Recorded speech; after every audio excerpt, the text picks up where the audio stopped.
I used to think I was losing because my competition was better than me. Better resources, better connections, better timing, and for a long time, that's the story I told myself. Then I read a book written over 2,500 years ago by a Chinese military general and realized I had the whole thing backwards. I wasn't losing to my competition, I was losing to myself. The Art of War is 13 chapters long. Most people think it's about military history. It's not. It's about how to win with what you have, where you are, and against whoever's in front of you. I've read the whole thing and I'm going to walk you through what actually matters. There's one idea near the end, about at the 10-minute mark, that reframed everything I thought I knew about strategy. I'm Patrick. These videos are a message to my younger self, lessons I wish I knew sooner. In this world full of noise and distraction, I want to help filter some of this out so you can focus on what actually matters. I've done a few of these breakdowns now, and I've read every single one of these cover to cover before I make these videos. Section 1. Who was Sun Tzu, and why does it still matter? After successfully defending his state against a neighboring army, he sat down and wrote a military guide, 13 chapters. It became The Art of War. It's the most widely read strategy book in the world. Military generals have studied this for over 2,500 years, so have athletes, politicians, and some of the most successful people in business, which tells you something. The tactics in this book aren't about ancient warfare, they're about how humans compete, and that hasn't changed. One note before we get into this, a lot of historians debate whether Sun Tzu was one person or several, and whether the stories are real or embellished, but this doesn't matter for a purpose. The ideas in this book are real, and they work. That's what you're here for. Section 2. Chapter 1. Laying plans. Know before you move. Book opens with something most people skip straight past. Sun Tzu says before anything, before you move or build something, before you compete, you have to know who's actually stronger. Not who you want to be stronger, who actually is. He gives a framework. Look at both sides. Who has more discipline? Who's better organized? Who has more resources? Who's better trained? And if you look at that honestly and your opponent has a clear edge, the wise move is not to fight them. This is the first place most people go wrong when they're building something. They start before they're ready. They pick a fight they haven't prepared for. They compete in a market or space where the other side has every advantage, and they're surprised when they lose. Sun Tzu would say the loss was predictable. You could have seen it coming. Preparation is strategy. Patience before action is not weakness, it's intelligence. There's also a second part to chapter 1 where Sun Tzu says you should learn everything you can about your opponent, while making it impossible for them to learn about you. If they can't see your strengths and weaknesses clearly, they can't plan against you. This applies directly to anyone building in public. Know what to share, know what to protect, not paranoia, strategy. And you see this a lot with e-commerce creators specifically, right? They'll show you what to do, but they won't show you what their product is 9 out of 10 times because they want to keep the information that's actually working close to their chest, right? I'm breaking down books like this every couple of weeks, trying to pull out what's actually useful for people trying to build something real. If that's you, subscribe. I'm trying to post every day for a year. And yeah, stay tuned. Section 3, Chapter 2, Waging War. Sun Tzu gets surprisingly specific here. How many soldiers? How many horses? How long of a campaign can we run before it becomes a liability? But strip away the ancient military context and the message is simple. You can't sustain a long, draining fight without destroying yourself in the process. He says strike quickly, don't let campaigns drag on. The longer a war goes on, the more exhausted the army, and the more depleted the supplies, and the more things start to fall apart from the inside. Sound familiar? Most people who burn out from building something don't fail because of a bad strategy. They fail because they ran a long time, grinding with no recovery built in. They confused being busy with being effective, and they spent years in a long war and ran out of the fuel before the thing actually worked. Sun Tzu answered, be efficient, strike decisively, then recover. There's also something in the chapter I hadn't seen framed this way before. He says, don't destroy resources you can use. If the enemy has food, take it. If they have soldiers worth keeping, keep them. In modern terms, don't waste what's already in front of you. Your competition's context, their positioning, their mistakes, that's information. Study it, use it, and don't ignore it because it came from someone else. Section 4, Chapter 3, Attack by Stratagem. Win without fighting. This is the chapter most people have heard a version of. Sun Tzu's most quoted line comes from, supreme excellence consists in breaking the enemy's resilience without fighting. Or some paraphrase of this, winning without fighting. He's not saying avoid conflict. He's saying the best version of winning doesn't require destruction. The city burnt to the ground is useless. A business destroyed through a price war leaves no margin for anyone. A creative lane you just nuked just to beat your competition is a lane that you've made uninhabitable. The goal isn't to destroy the competition, the goal is to win. Those aren't the same thing. He also gives something incredibly practical in this chapter. A ratio-based framework for when to engage. If you outnumber them 5 to 1, attack directly. 2 to 1, divide them and fight from multiple fronts. Even match, fight head on.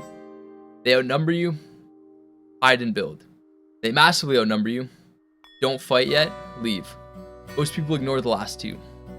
They fight losing battles because they don't want to admit that they're outmatched yet. Sun Tzu says knowing not to fight is the same skill as knowing how to win.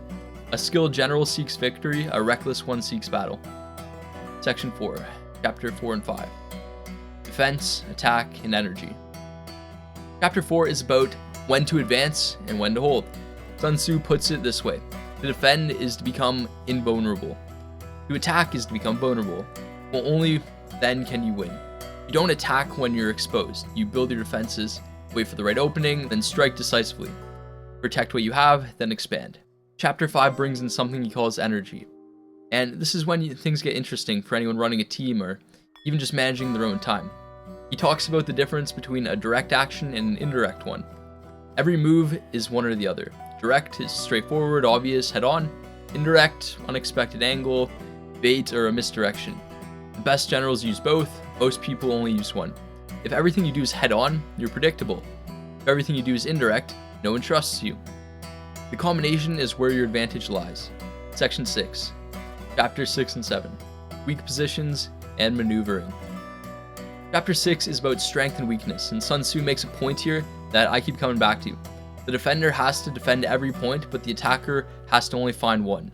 If you're up against something bigger than you, like every one of these big companies, right? If you're trying to take it on as like a smaller entrepreneur, for example, you don't need to beat them everywhere.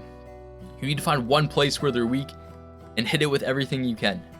This is why small creators beat big media companies in specific niches. Think about the mainstream news and how that's been taken over for the most part by, podcasts, smaller creators. There's a reason for this. They're not stronger overall. They found the one gap.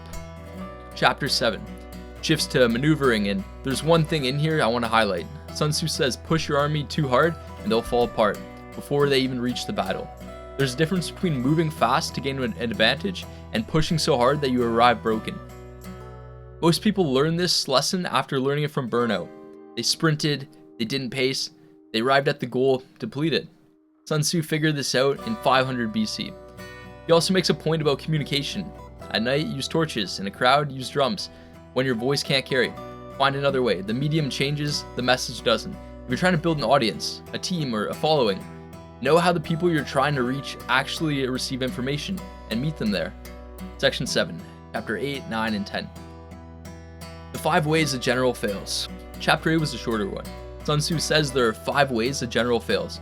Every time an army is defeated, every time a leader is destroyed, one of these 5 is the reason. The first one is recklessness, so moving too fast without thinking. Impatience leads to getting destroyed because you didn't wait. Number 2, cowardice, the fear of taking action, eventually getting captured because you never moved. 3, a short temper, being baited into reacting. Your opponent makes you emotional and you play right into it. 4 is excessive honor, being so focused on reputation that you become easy to manipulate. Shame becomes a weapon that they use against you. 5, excessive compassion, caring too much about protecting the people around you can stop you from making hard decisions. The things you're building suffers. So not all of this applies one-to-one in 2026, but there's definitely some wisdom in there if you can relate it to your own situations. We live in an environment built to bait reactions. Rage baiting is now a thing where, on social media, if it gets a reaction from other people, their intention is to make you mad sometimes just to increase their own virality. Social media, comments, competition, all of it designed to get you to respond emotionally. Sun Tzu called this one out 2,500 years ago. A shorter temper means you can be manipulated. And the people who want to slow you down know it. Chapter 9 and 10 are about reading the environment. Brain, signals, what your opponent's movements are telling you. The core message. The information is already there. Most people aren't looking. How someone responds to pressure tells you where they're weak. How a market moves when there's a gap. how your own output changes, tells you where your system is broken down. Read the signals, don't just act. Observe first. Section 8, chapters 11 and 10. The 9 situations in fire. Chapter 11 is one of the longest in the book. Sun Tzu outlines 9 different situations an army can find itself in, and what to do in each one. I'm not going to go through all 9, but the one I want to highlight is what he calls desperate ground, or in some translations, death ground. This is where you're backed into a corner, and survival is the only option. Everything on the line. And Sun Tzu says something counterintuitive here. He says when your soldiers are on death ground, they fight their hardest, when there's no escape. People find a level of commitment they didn't know they had. The idea of burning the boats, that comes from this concept. When retreat isn't an option, moving forward is the only option. A lot of people building something are waiting for the perfect conditions. And maybe your situation isn't bad enough to force you into taking action to actually do the thing that you've been meaning to do for your main thing. But this should be a reminder that sometimes you just gotta take action, and if not, sometimes it's better to even be in a worse situation if it gets you to take action than that happy middle ground. A lot of people are waiting for enough money, enough time, enough confidence. Sun Tzu would say, put yourself on death ground, remove the exits, see what you're actually capable of. Chapter 12 is about fire as a weapon, burning enemy supplies, distribution, communication, disrupting communication, creating chaos. The modern parallel, use whatever tools are available to you. Don't wait for permission, strike fast, hit the thing that matters most, disrupt the structure, not just the surface. Chapter 13, the use of spies. Okay, this is the one I promised you at the start. Chapter 13, the last chapter, the use of spies. Most people get into this chapter and think, interesting but relevant to me in 2026. I thought the same thing, but here's what Sun Tzu actually says. He says, the best paid, best treated people in any operation are the intelligence gatherers. Because every single move a general makes is based off what they know. We spend most of our time focused on the doing. The content, the product, the output, the work. But Sun Tzu says that the quality of every action you take is determined by the quality of your information before you act. Now, this might sound counterintuitive since my whole message is take action on your main thing and don't stop, right? But I think it actually goes hand in hand. This is like saying, you need to work hard or do you need to work smart? It's like you need both, of course. So yes, you need to take action on your main thing, but you also need to have a solid plan in mind too.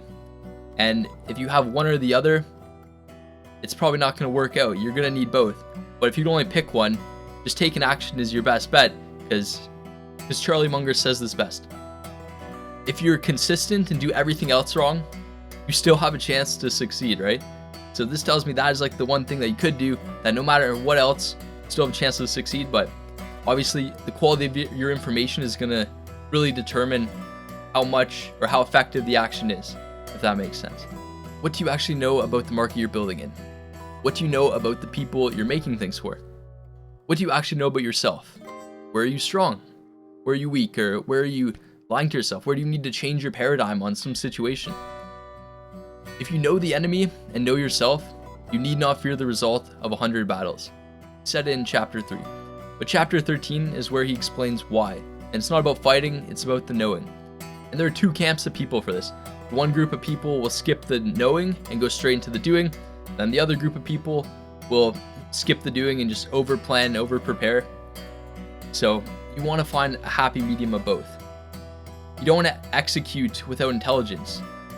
So a lot of people, they'll build without understanding who they're actually building it for. They compete without knowing who they're actually competing against. The work is downstream of the understanding. Get the understanding right first. Now, this doesn't mean you have to have everything figured out. If you can get like 70 to 80% of the way there, this is all you need for the information before you can be taking massive action towards your main thing. But just like you don't want to not take action and just study all the time, where you're just procrastinating by learning, you also don't want to just rush into action without getting enough information first, because then you're also likely to fail. The Art of War is 2,500 years old. It's one of the most practical strategy frameworks I've come across for building anything that matters. Know yourself, know your opponent, don't fight battles you haven't prepared for, be efficient, and gather intelligence before you act, because it requires honesty about where you actually are. That's the hard part. Remember, get enough information where you can be 70% ready, and then take consistent action on your main thing, and don't stop. Peace.